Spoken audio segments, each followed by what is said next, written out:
नमस्कार। India debate में आप सबका स्वागत है। मैं हूं आशुतोष पाठक। मित्रों,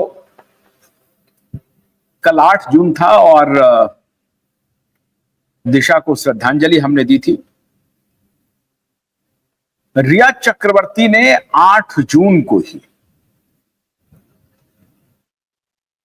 देखिए बेशर्मी,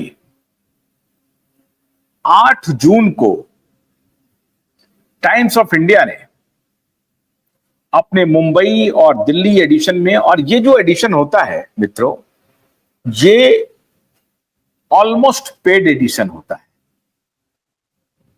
टाइम्स ऑफ इंडिया का अगर आप पूरा हिस्ट्री निकालेंगे तो एडिटोरियल पेज को भी टाइम्स ऑफ इंडिया ने इस तरह से कर दिया है कि अब वो अखबार कम रहा, विज्ञापन का अखबार अधिक हो गया। और ये बात तो उनके दोनों मालिकों ने, समीर और विनीत जैन ने ही तय कर दिया था। और आप में से शायद ही किसी को मालूम हो कि टाइम्स ऑफ इंडिया का अभी एडिटर इन चीफ कौन है, उसका नाम क्या है। और ये काम इसलिए हुआ क्योंकि एक वरिष्ठ पत्रकार के हवाले से मैं ये आज बताना चाहता हूं।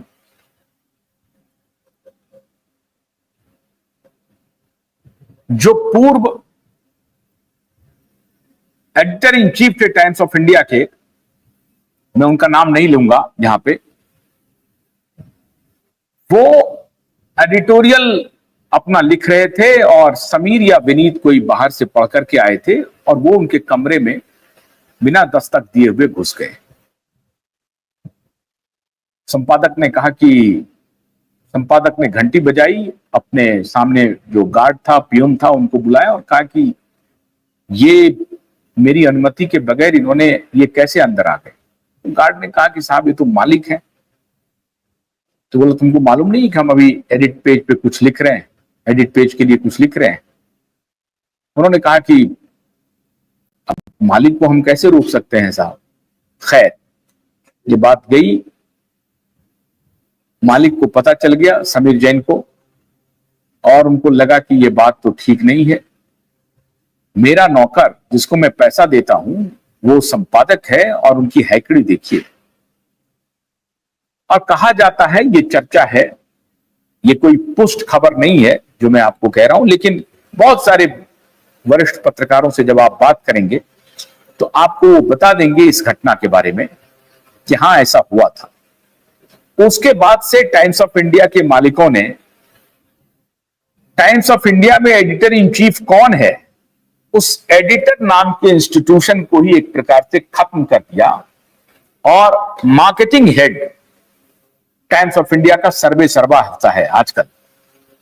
वो जो कहेगा कि ये एडिट पेज यहां पर जाएगा, ये खबर यहां लगेगी, या खबर की संख्या कितनी जाएगी, उसके हिसाब से तय होगा कि खबर कितनी लेनी है, कितना जाएगा, क्या एडिट होगा, नहीं होगा। मार्केटिंग, ब्रांडिंग का पूरा ये मीडिया ऑर्गेनाइजेशन बन गया है टाइम्स ऑफ इंडिया। अब उसी टाइम्स ऑफ इंडिया की ये रिपोर्ट है जो मुंबई में भी छपी और दिल्ली में भी छपी है। अब इसमें रिया चक्रवर्ती आज कह रही है, मतलब कल की रिपोर्ट में आपको साइट कर रहा हूं। कल दुर्भाग्यपूर्ण बात यह है मित्रों, कल 8 जून था और 8 जून को दिशा की पुण्यतिथि थी और 8 जून को ही टाइम्स ऑफ इंडिया के सभी एडिशन में ये जो पेज 3 जिसको आप कहते हैं, जो सप्लीमेंट्री होता है, उस एडिशन पे इस तरह की खबर छपती है। और खबर में वो लिखती है, I had to accept that acting was no longer a path for me. इसने ये एक्सेप्ट अब किया है, ऐसा नहीं है, ये एक्सेप्ट बहुत पहले ही कर लिया था कि एक्टिंग उसे नहीं आती है, वो एक्टिंग कर भी नहीं रही थी। और अभी उन्होंने चैप्टर 2 शुरू किया है। आज रिया चक्रवर्ती ने ये कबूलनामा पूरे देश के सामने कर लिया। क्रिया के लिए एक्टिंग बहुत दूर की कौड़ी थी, रिया एक्टिंग नहीं कर सकती थी, रिया को एक्टिंग नहीं आती थी, रिया एक्ट्रेस नहीं थी, रिया कुछ और थी। रिया वो विष कन्या थी। और पूरी जिम्मेदारी से कह रहा हूं, पूरी अकाउंटेबिलिटी से कह रहा हूं, अभी इन्होंने जो नया धंधा शुरू किया है और उस धंधे की जो ब्रांडिंग इन्होंने करवाई है, अखबारों में न्यूज के फॉर्मेट में खबर छपवा करके, ये पैसे देकर के इस तरह के पीआर एजेंसियां खबर छपवाती हैं, खबर बनवाती हैं। जो लगेगा तो आपको कि ये न्यूज आइटम है, लेकिन इसके पीछे, पर्दे के पीछे बहुत बड़े बड़े खेल होते हैं। पीआर एजेंसियां पैसा लेती हैं, रिपोर्टरों के माध्यम से मार्केटिंग डिपार्टमेंट को संपर्क किया जाता है, या सीधे मार्केटिंग डिपार्टमेंट को संपर्क किया जाता है, और फिर मार्केटिंग डिपार्टमेंट कहता है कि ठीक है साहब, मैं फलाने रिपोर्टर को डिप्यूट करता हूं, आपका जो भी स्टोरी है आप बता दीजिए, हम उसको न्यूज फॉर्मेट में कर देंगे, लेकिन उस पर हम एडवर्टोरियल भी नहीं लिखेंगे, और आप हमें पैसा दे दीजिए, किस रूप में देना चाहते हैं, हम उसे देख लेंगे, एडवर्टीजमेंट के किसी मद में डाल देंगे। यह बात सरेआम है, यह बात किसी से छिपी हुई नहीं है, सुप्रीम कोर्ट तक को मालूम है।